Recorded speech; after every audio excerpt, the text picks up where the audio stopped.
皆さんこんばんは。フォーラムイットプレゼンツ玉木のスポーツジャーナリズムの時間です。このチャンネルはスポーツ文化評論家玉木正幸を送るスポーツの真の問題点を取り上げ考える番組です。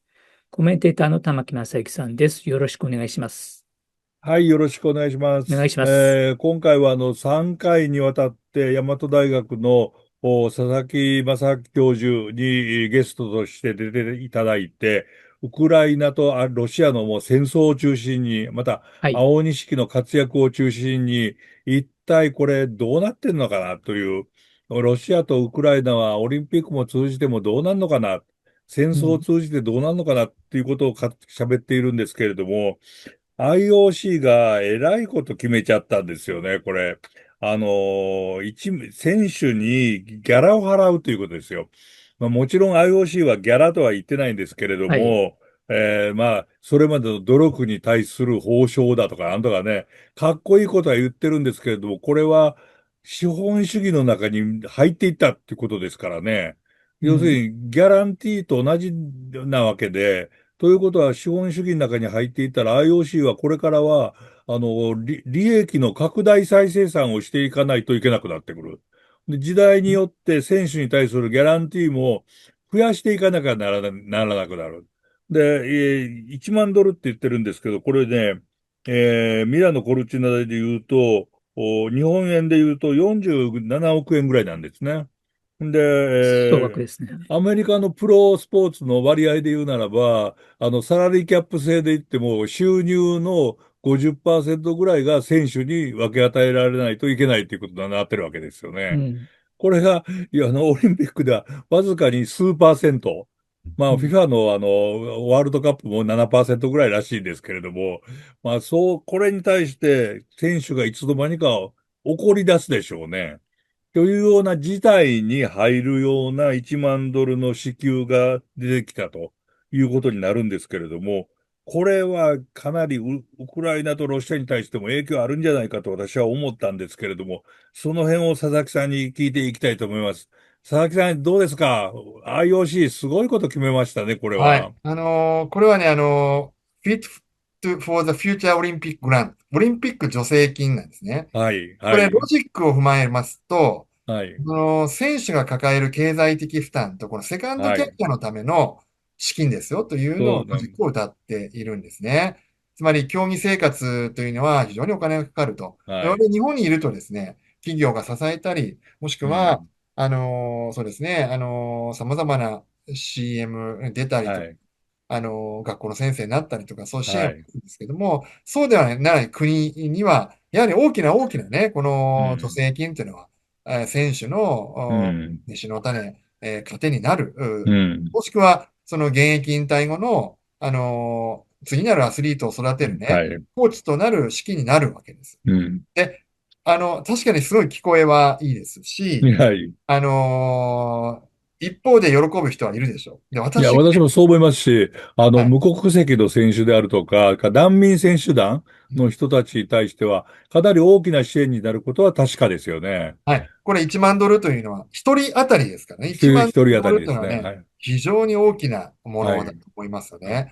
ただね、私、ロシア、ウクライナの、情勢の前にですね、はい。真っ先に思ったのは北朝鮮の選手なんです。これは巻おー。き上げられて、武器を買ったりとか、軍の国家にああ。使うものに使われるだろうなと。つまり、純粋なスポーうツの資金ん。が全体主義国家では違うん。う風に使われるだろうなと思っうた。ん。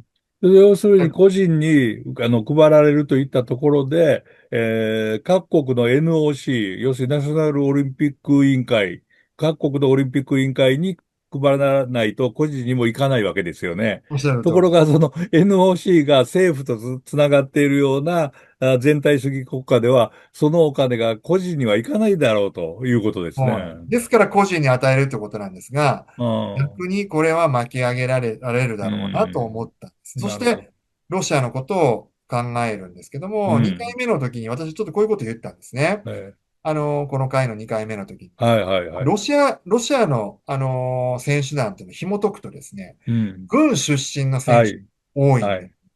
で、実は、これ、プーチン政権の支持基盤の強化にもつながっていて、うん。2024年の選挙の時に、実うはプーチン大ん。統領が出て勝利をしたんですけども、うん。その時の推薦人っていうのはかなりのアスリートが入っているんです。で、おー。メダリスト、もしくは有名な、世界選手権で勝ったアスリートっていうのは、はいはい。プーチン大統領を支援する、あの、はい。推薦人になっていたんですなね。るほど。で、つまりプーチン政権の一部というのは、スポーツ界からも支えられているんです。うん。それどころか、うん。ちょっとこれ、東京オリンピックに出た体操の選手がですね、はい。実は、ロシア軍の若手組織のリーダーになってるんです。で、若手組織おー。はどういうことかというと、もう小中高時代から軍にうん。対しての意識を高めてもらおうという組織がうん。あるんです。で、これ、なるほちょっど。とまた例えあると不謹慎なんで、なかなか言えないですはけど、はっきり言いますと、自衛隊のい。う若手ん。組織があって、うん。その組織がロシアの場合、小中高にすごく密接していて、う学校にん。行って、軍っていうのは素晴らしいんだよと。このウうクライナの戦ん。争っていうのはロシアのためにやってるんだよっていうのを、教育するような組織はいはい。なんです。で、いろんなイベントにもお金を出していると。なるほど。東京オリンピックのですね、銀メダリストがそこのトップになっているんです、今。わあ、そうですか。そうなんです。つまり、これ、ボイコット、ごめんなさい、パリ五輪、もはい。しくは、その前の北京五輪、はい。東京五輪も含めて言うと、出れなかった選手っていうのは、軍のはい。中立、えー軍に、そのロシアの戦争に中立を訴えなかった選手っていうのがかなりいて、なりおー。ますと、今回 IOC が、うん。ロシアの、国としての、出場を認めますよと。とはい。ころで、この1万ドルということも、車の両輪みたいにですね、はい、はい。改革を出してるんですけども、はい。結局はですね、この1万ドルも先ほど北朝鮮というのは顕著な例でわかると思うんですが、うん。軍の強化につながるんです。うん。一部では。つまり1万ドルが選手に払われると、そこの軍の、施設強化だったり、コーチになっていったり、もしくはその一部巻き上げられるかもしれませんけども、はい。ロシア軍のスポーツを強化するものに使われる。うん。で、それをクレムリンは、プーチン大統領の支持基盤として軍、スポーツを使っているので、プーなるほチンのど。支持基盤を使うことに使われかねない。なるほどね。ですから、これに対してウクライナも批判をしている。うん。結私は、なるほはい、ど。先ほど1万ドルが IOC から支払われるようになったということを、それこそアメリカのスポーツと比べてとか、資本主義的に考えてっていうことを喋ったわけですけれども、全体主義国家としては全然違う方向で、全く違います。これは。はい。あるということですね。これ、実は、この1万ドル支給になったきっかけの一つとしては、世界陸上競技連盟、セはい。バスチャン・コーが会長をやっているところが、パリオリンピックからメダリストに賞金出すようになったんですよそうね。ですね。で、はい。その賞金が IOC から来た金によって賞金を出せると。だったら IOC から出しても一緒じゃないかっていうような論理も中に入っていたんですけれども、そういうのは全部全体主義国家ではないところの考えであって、ということになるわけですね。そうです。おっしゃる通りですね。うしかもそのん。全体主義国家が、戦争をしない全体主義国家があればいいんですけども、はい。他国の侵略をして、他国に侵略するという全体う主義国ん。家は、うん。それを今度は他国を、侵略する行為の正うん。当性に当てられるということなんです。要するにそれは軍には金が回るということはそういうことになってくるわおっしゃけですね。る通り。はい、そああ。の通りなんですね。ですかうん。らこれは、そうした一部の議論というのはどうなっているのかなというふうにも思います。これがロシア、なる。ウクライナの情勢から見るプリズムなんですね。なるほどね。これはもう、なんて言いますか、難しい問題というか、なんというか、IOC のコベントリー会長は、ひょっとしてそこまで考えてないんじゃないかということを言いたくなってくるところなんですけれどもね。そうですね。やっぱり侵略国の、うん、そのスポーツ界にお金が支払われるという意味というのは、侵うん。略国というのはスポーツをプロパガンダとして使っているんですよ。そうですよね。これはね、なかなかね、日本の社会にいるとわからない。そしなて、るほど。まあ、スポーツというのは、ね、商業主義との比較、うん。もしくは、スポーツというのは、その、南北問題、はいはいはい。スポーツを享受、スポーツの力を享受できるのかどうかっていう、はい。南北問題の比較っていうのはできると思うんです。要するに豊かな国とそうです。貧しい国で、貧しい国の方には援助が必要だというような単純な論理なんですけれども、それだけでは測れないもんがあるっていうことですはい。ね。そして、この21世紀の中に、そのうん。非侵略国と侵略国の中に、このスポーツというものが位置するという、うん。本当に、あえて私は言いますけど、この前時代的なね、はい。行為っていうのが、このプーチン大統領によって実現うん。してしまったというのが、非常に罪作りだなと思いますし、もう元に戻れない状う況だとん。思いますね、これ。なるほどね。1万ドルの IOC による支給というのは、私もちょっと原稿に書いたんですけれども、一旦これ始めたら元には戻れないっていうことになりますよね。で、はい。おまけにその1万ドルの支給が、どういうふうに使われているのかっていう追跡調査をするというような調査機関があるわけでもないわけですよおっしゃね。る通りですね。うーん。ですから、ロシアなんてこれ、このまましたらやっぱ強国なんで、まあ、うん。1万人、1万人、何人、1000人、500人、400人、日本選手で400人ですもんね。そうです。400人。ですから、まあ、400人ぐらい出るでしょうね。出るでしょうからね。そうすると、1万ドル、400万ドルが出ると。そうすると、うん6億、7億ぐらいあが、あ。いう形になりますよね。なかなかね、軍隊にとっても決して安くない、支援になるわけですよね、それはね。そうですね。ですから、これ北朝鮮から見るとわかるんですね。北朝鮮は必ああ、ず巻き上げられるだろうと。そしうん、て、将軍様のために使われるだろううと。ん、これと似たような状況が、この侵略国のロシアにあるということなんであす。あ、しかも軍の出身が多い。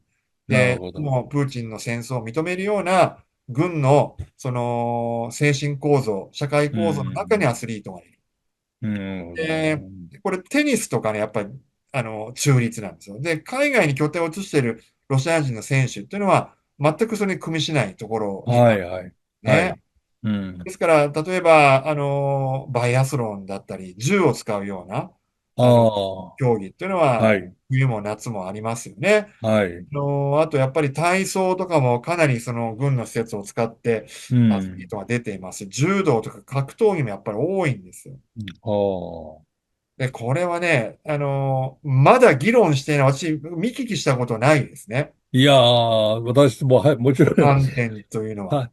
その考え方っていうか、そういう分析っていうのは私も初めて聞きましたし、この前、元 JOC の春日良一さんと話した時も、これは大問題だという話したんですけれども、その全体主義国家、全体主義的な国家の、そのお金の使い方については全くその想像がつかなかったですよね。でもこれは、ある意味 IOC にとっても大きな問題ですよね、これは。はい。これはね、時限爆弾のように後からうね、ん。必ず問題として出てきます。なるほど。2028年の後ですね、はいはいはこれいはい。本当にその時戦争が終わっていてほしいんですけども、その後にもですね、様々なそうで国があるでしょうすね。し、そうこですね。れはね、必ず時限爆弾としていつか爆発するような仕組みだと思いますね。なるほど。うん。軍に使われた、要するにスポーツから IOC から、あとあえて言いますが、IOC から渡ったお金が軍に使われて、その軍に使われたお金が、それこそドローンに使われるかどうかまではわかりませんけれども、戦争にとってのプラスに使われるっていう可能性が、なきにしもあらずなわけですよね。これはそのように期待したいですね。戦ああ、なるほど。争の抑止のために、抑止のために使わね。れるんであれば、本当に手放しで喜びたいとこうん、ろだなるほどね。が、ゆドローンっていうのはもともとね、兵器のために使うためにものじゃないんですよ。これは、ああ、はいはいはいはでい。震災があった時とか、なるほど。海でもね、あの、遭難者数を探すとか、そうですね。今回僕は電気のあれ熊本でに使う。爆発があった時のその中もドローンで行きましたからね。そうですね。それが完全に兵器になってしまったっていうところはありそうなんです。ますよね。ですから、これは、デュアルユースというものなんです。はい。もう、テクノロジーのデュアルユースっていうのは、もう避けて通れない。この ああ、そうで AI すね。でさえもそうですし、うこのインん。ターネットもそうですし、まあ、うん 3D プリンターまさに、はい。その一役を担っていますし、そうですね。これはね、本当に不透明な時代、だうなとん。思う中でのこの IOC の判断ということが、なるほど。はい。要するにスポーツに対するお金もデュアルユースがあるというこそうとですね。になるわけですよまさにそうね。だと思います。デュアルユースで、IOC はそのデュアル平時のための平和うの理想のたん。めに使うんですけども、必ずしもそんなことをもうそうはな使わないらないと。人はいるということだと思います。というと、IOC、オリンピックの最大の理念である世界平和というものと、全く反対のために IOC がオリンピックのお金を使うということそうです。も、恐ろしい現実として起こるかもしれないと。はい。かなりこれは、の割合で起こるだろうと。はい。この本当に予言的に言いたい。革なるほど。新的にこういうことが起こると私は思っていますね。なぜなら、プーチンがその2014年にソチ五輪の時に、はいはい。アンチドーピング技術を使って、作られたメダリストを作っうん。ていったんですよ。なるほど。これはね、理想と現実だと思いますよ。そうですね。ロシアのアンチドーピング協会がドーピングするのはいろいろそのノウハウを知ってたわけですからね。その通りです。ああ、そのノウハウそうか。を悪用したんですね。悪用したっていうわけですはい。ね。まあ、それにホワイトハッ対して、カーと同じ利用ですね。ハッカああ、ーとなホワイトるほど。ハッカーがどうか。なるほど。ホワイトハ逆ッカーなんですよ。がハッうん、カーになっちゃうというのと同じそうなですね。んですよ。まあ、それに対して IOC やなんかも、あるいは世界の WADA というアンチドーピング機構なんかも腹を立てて、ロシアを排除するということにしたけれども、まだまだそういうデュアルユースの危険性っていうのはありますよっていうことですよね。そうですね。この1万ドルには、お金自身に尾びれも背びれもあればいいんですけどまも、あ、そうですね、本当。ついてないですかね。これ、何もね、トレーサビ何も、リティできませんしね、これは。そうですね。何かもう、平和にしか使えないというような、印でもつければいいんですけれども、まあ、ほとんど無理だろうと。いや、今日はもうすごい話をありがとうごうん。ざいました。ありがとうございました。勉強になりました。これからもまたちょっと考えていきたいと思いますんで、はい、また、よろしくお願いいたします。何ヶ月か経ったら、ぜひとも出てください。いや今度ね、アジア本当にあり大会がありがとうございましますね。名た。古屋で。はい、よろしくお願いします。はい。皆さんご覧いただきありがとうございました。次回のフォーラムイットプレゼンツ、玉木のスポーツジャーナリズムを楽しみにしていてください。それでは皆さん次のエピソードでお会いしましょう。さようなら。